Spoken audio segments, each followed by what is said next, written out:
Hello, I'm John Felt. Welcome to the NCGA Valent Ag Weather Outlook, July 16, 2016. When we look at precipitation, we see a lot of splotchiness, and that's indicating scattered daytime and afternoon thunderstorms. A couple areas of interest. We look at North Dakota, eastern North Dakota, and Minnesota. We see a much heavier rain in that region. Southeast U.S. has been quite dry. You do see that not much relief in northern Georgia, but there was a bit of relief in northern Alabama, but again scattered. Texas has been very dry for a number of consecutive weeks, no precipitation at all. I wanted to bring to your attention South Dakota, which has been dry, not much precipitation in this region. So really eastern South Dakota, if you're in northeast, you had a welcome rain. Southeast, not much at all. So we look at the last 7 days, you can see areas in brown are indicating not much precipitation or none at all. That darker brown is 0 days. But then in the far northern tier of the U.S., quite a bit more rain days. I go back the last 30 days. This gives a little bit better idea of areas that have really been dry. Look at Texas, this dark brown. We're looking at 0 or 1 day out of the last 30 with any precipitation. Then we have southeast South Dakota. This is another area that is in need of rain. And then parts of the eastern Corn Belt, but very much scattered. So, for example, northern Ohio, not nearly as much as the southern tier. Now, temperatures last week were a bit above normal in most areas except where it was raining, and that's that area in green where temperatures were held down. That's going to be changing. We're going to be seeing a lot more red. We haven't seen that for a while. We're going to be seeing a lot more red. So setting the stage for the next couple weeks, let's look at this estimate of soil moisture. And it's indicating that there are some areas that need additional rain. And really, this time of year, the hot season, when we have active vegetation, we can almost always use additional rain to some degree. But right now, this area here in yellow are the areas that I think we need the most rain. So South Dakota, parts of Ohio, parts of Michigan are areas that need a bit more rain, as well as this area here in southeast Iowa. Now, last week in the briefing, I was giving you the heads up of this dome of high pressure and very hot weather, and really where that dome of high pressure is, and that's been the story all summer, is where the temperatures will be hot and the precipitation will be cut off. And I think by now you know is if you get in this upper atmospheric energy here, along the eastern side of the high, you're more likely to have the jet stream push south and get some additional precipitation. So this week you can see we're building into that high pressure situation over the next 5 days, and it really doesn't start to hit towards the latter part of that, but you can see by late this week we're looking at 100-degree temperatures or even up into as much as 105 to 108 if this model's right.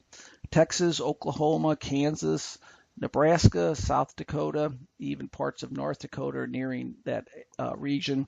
That's going to be the axis of the highest temperatures. Then the secondary tier is going to be in this region, the central Corn Belt. That'll be well into the 90s. And then as we get into the eastern Corn Belt, not nearly as bad. It looks like temperatures much more moderate. Now, don't count on the tropics for any relief. It just doesn't look like much this week at all. Nothing going on. And the setup for this week, this front here, this warm front ushering in the hot temperatures, that'll be the focus for some precipitation. So if you're near that front, you have a prospect of some rain. And right now it looks like it'll be this weekend or early this week. And this would really be nice if some of this could clip South Dakota, because this is where we really need that rain.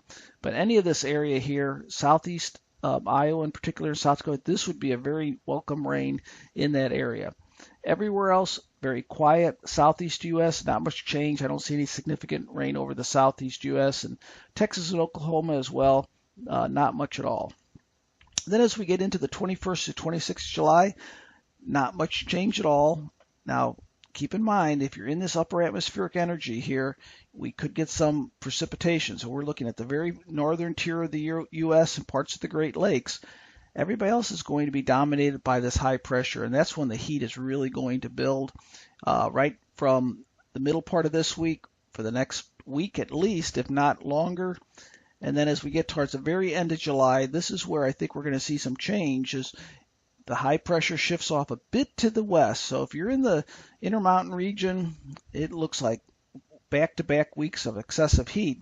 But I see this getting back into this northwest flow pattern, and we had this recently, and that brought us some rainfall. So this parts of the upper Midwest, the Great Lakes, and the parts of the central and eastern Corn Belt, towards the end of the month, we could get a break here and get some additional precipitation. And we see that with temperatures in that 11 to 15 day range. Hottest temperatures now are a bit further to the west. But if you're in North Dakota, South Dakota, Kansas, and Nebraska, we're looking at perhaps even 2 weeks of well above normal temperatures. So here are your anomalies for precipitation. Really nothing all that significant in the next couple of weeks.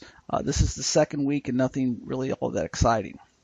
Now, I looked at a little bit further into early August, just a general jet stream pattern from the 21st to the 25th, and here we go. So if I had make an analysis of this, this looks to me like anywhere under this high pressure, very hot, and it looks like from Minnesota, Wisconsin, Illinois, east, more of this northwest flow, and I wouldn't be surprised to see the jet stream dipping here and a front backdoor cold front coming in, which could bring us some moderating temperatures. So this looks to me like a more favorable pattern for the eastern half of the Corn Belt, but still most likely not too good for the central Corn Belt and western Corn Belt. I should say the western, especially Kansas and Nebraska and parts of South Dakota, which are more likely to be under this ridge of high pressure. So the threats this week look like they're definitely excessive heat risk. That's an area in red, and that's going to be the alert. Hot weather moving in. Heat continues. Over the west will be the trend, and after about a week of hot temperatures for everybody, it looks like we could get some relief over the eastern Corn Belt towards the end of the month. But overall, I think we're going through pretty much a hot and dry stretch over the majority of the region. Hopefully before that pushes in early in the period here, we'll get some needed rain over parts of South Dakota and Iowa. We'll see how that works out over the next day or two. So keep cool, and I will be talking with you again next weekend.